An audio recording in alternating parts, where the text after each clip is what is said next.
To go? Yes, thanks for joining us today. This is part of our Policy Goal Group webinars.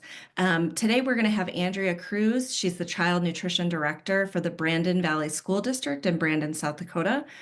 Andrea graduated with a master's in nutrition science from South Dakota State University in 2018 and has been working as a registered dietitian in various settings since then. In her position with the Brandon Valley School District, Cruz has had the opportunity to learn several sides of school nutrition, as well as collaborate with 11 other districts in South Dakota to improve child nutrition programs within the state. And Andrea is the incoming president of the School Nutrition Association in South Dakota. Andrea, go ahead. Awesome, thank you.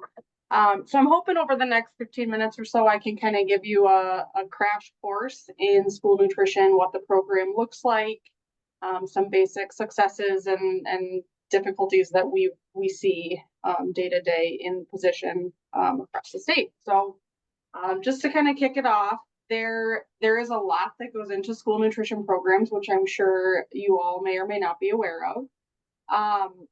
But school nutrition programs overall are a federally assisted meal programs offering nutritionally balanced meals at low or no cost to students. Of course, we as school districts that run these school nutrition programs must comply with USDA meal pattern requirements. That includes offering students that are eligible, or we offer all students the opportunity to apply, of course. But any students that are eligible, we must offer those free or reduced price meals to qualifying individuals. Although we run USDA regulated programs, typically the programs are regulated by local state agencies. So we follow the USDA guidelines in terms of nutrition standards, meal pattern requirements, all of that.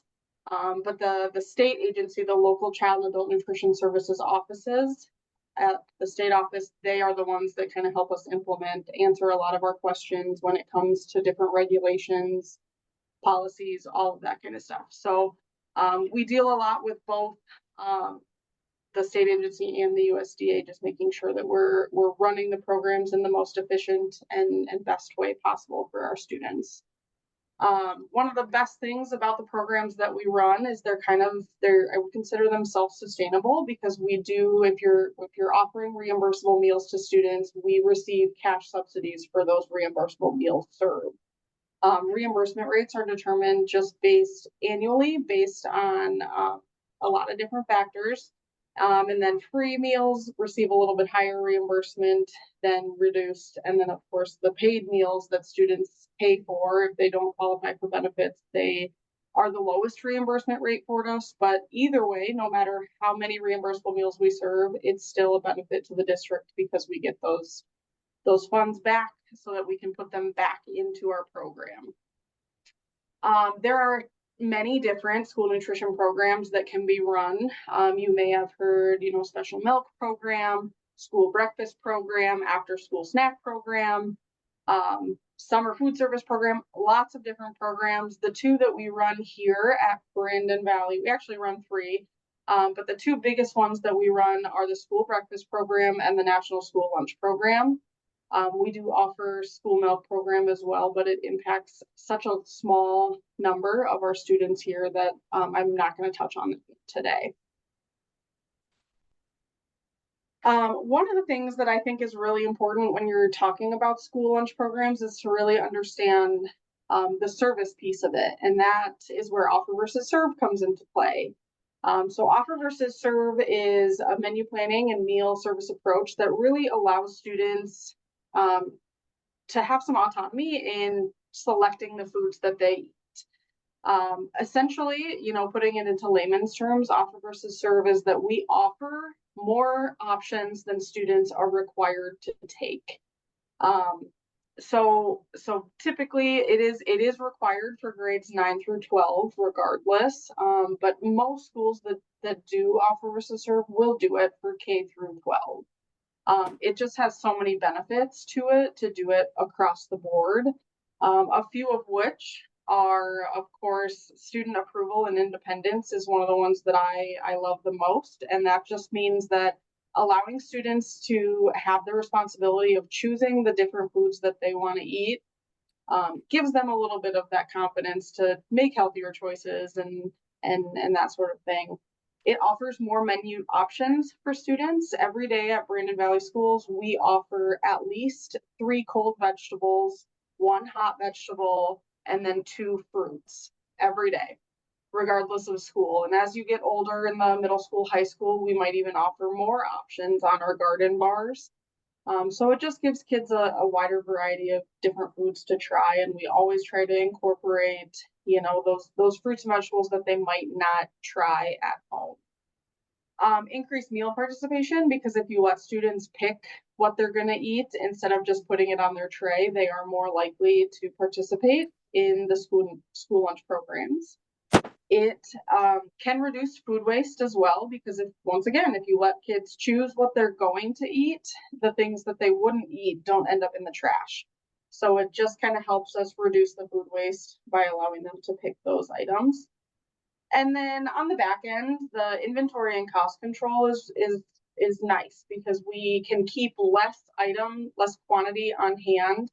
An example of that would be if we did steamed broccoli one day, you know, that's definitely not one of our fan favorites around here.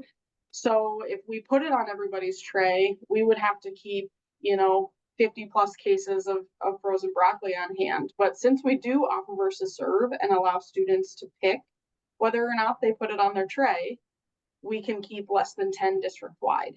So it just kind of helps us keep that inventory control and keep the costs down, because we're not buying enough of everything to serve every student within the district that eats with us. And once again, just to reiterate, it is just offering more options to students than they are required to take at meals, both breakfast and lunch. And one of the things I always tell folks that are maybe not super familiar with school nutrition programs is to really keep an open mind when it comes to talking about offer versus serve and school lunch and breakfast programs. Of course, I'm a dietitian at heart, and that's what I do. And so a lot of times when I first started in school nutrition, some of these concepts were really hard for me, because you could look at a student tray and it would be maybe a milk, an apple, and a dinner roll, and you think that's not a meal. But if you put on your child nutrition director hat and your business side, it is. And if that's what the student is going to eat, then that's what we let them take. So keep an open mind when it comes to that kind of thing, just because it can be hard to grasp that concept when you see some of the trays that leave the serving area in our schools. So let's start with breakfast. We're not gonna get super in depth into the meal pattern requirements, because they can get a little bit fuzzy and complicated if you're not super familiar. So I'm just gonna give you kind of the very basics. When we're looking at breakfast, there are 3 main components that we talk about. The first one is grain or meat alternative. The second one is fruit, and the third one is fluid milk. We have to offer all 3 components. And when it comes to grain and meat alternative, you must offer one or the other. So that would be like, you know, French toast sticks or an omelet, that kind of thing. So you must offer all 3 components, and students must take at least 4 items. So for example, when we serve French toast sticks, it actually can count as 2 grains, which would be those two of the 4 items. And then they always, there must be at least a half a cup of fruit on the tray at breakfast. That is kind of the one hard requirement when it comes to school lunch and school breakfast. There always must be a fruit or vegetable on the tray in appropriate portion size, serving size. You'll notice there on the bottom table some of the requirements for calories, fat, sodium. Coming in 2027, they also will be adding some requirements on added sugars. And one of the nicest things that just recently happened was we were able to offer meat alternative as an option at breakfast as the primary entree instead of a grain. Previously, the requirements said you must offer grain before you offer meat alternative. So that would mean, this is where it got hard as a dietitian, because you offer French toast sticks or donuts before you would offer omelet or, yogurt or something like that. They've changed those regulations just recently, so now we can offer an omelet at breakfast without having to offer something else with it that maybe is not quite as nutritious and won't keep students quite as full. So when it comes to lunch, there are 5 components, and those are grain, meat alternative, fruit, vegetable, and fluid milk. We must offer all 5 components every day at lunchtime. Students have to take at least 3 of them, and they have to be full components. And you'll see there in that top table, it talks about with vegetables, you do have to offer a certain variety of vegetables throughout the week, and those are weekly averages there. So we must offer, dark green vegetables at least a half a cup a week. You have to offer a half cup starchy vegetables a week. And so a lot of times you'll see, in our district, we typically incorporate those into the hot vegetable that we offer. So beans and peas might be baked beans, or we have a taco fiesta bean that we offer. Starchy vegetables, of course, would be anything potato or corn. We do cooked carrots at least once a week, and then we often do like a broccoli or a green bean. And then that way, everything on the salad bar, or the garden bars as we call them, is really extra. And so we can always kind of fill in, we were really short staffed that day, so we didn't do the carrots on the hot vegetable. Well, no worries, because we offer carrots every day. So we're still covering all of those subgroups for vegetables. Same with breakfast, at least one of the components must be fruit or vegetable, or a combination of the two. And so lunch is sometimes where it gets a little tricky as well, because you'll see, a slice of pizza actually counts for a grain and a meat alternative. So there's 2 components right there. And so a student could simply just take a fruit or a vegetable with that slice of pizza, and those 2 items would be a completely reimbursable meal. So, that's where we really figure out and finagle. We always encourage students to take as many fruits and vegetables as they want. We offer unlimited fruits and vegetables for all students that purchase a meal. So we encourage that, especially on our Fresh Garden bar. There's a lot of great options, and it's great opportunity for students to try new things and do some things, things that they maybe wouldn't try at home. So there are so many benefits to school nutrition programs, both for the school district and for the consumer. Of course, for the consumer or the students, we do our best every day, and I know that school districts across the country do this as well. They want to offer healthy meals to students, and that's the one goal. I tell my staff all the time, if there's one thing that you did today, make sure it's feed kids. As long as kids get fed, you did your job for the day, no matter how hard the day was. Because of the free meals, or the healthy meals that we offer students, we like to think that the students are better fueled to learn in the classroom. Both at breakfast and lunch, we try to incorporate those protein items and fruits and vegetables so that they can have the nutrients and the protein and all of that to be better learners and more attentive. And then of course, like I've mentioned, we offer a lot of variety and opportunity to try new things. So we like to take pride in that, and I think that's a big benefit for students and families as well.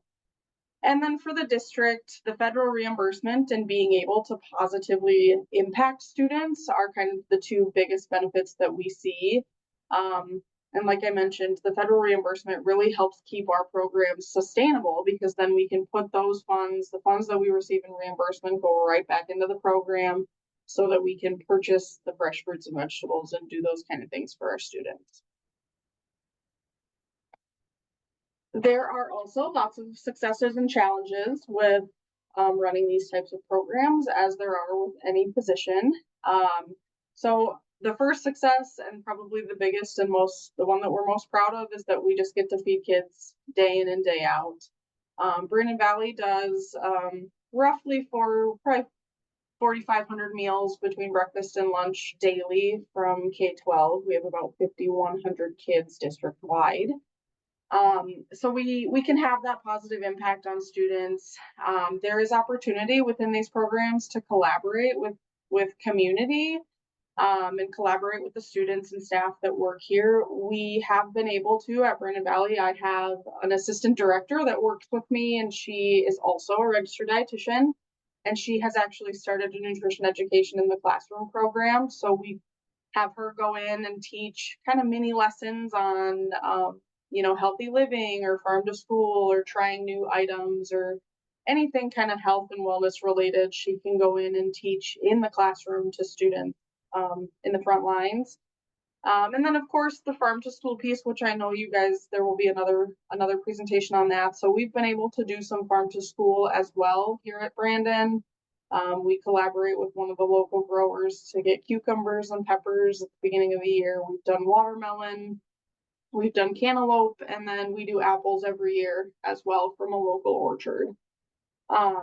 Sustainability, again, with the reimbursement is also a success. And then just being able, there's a lot of opportunity for innovation in these programs.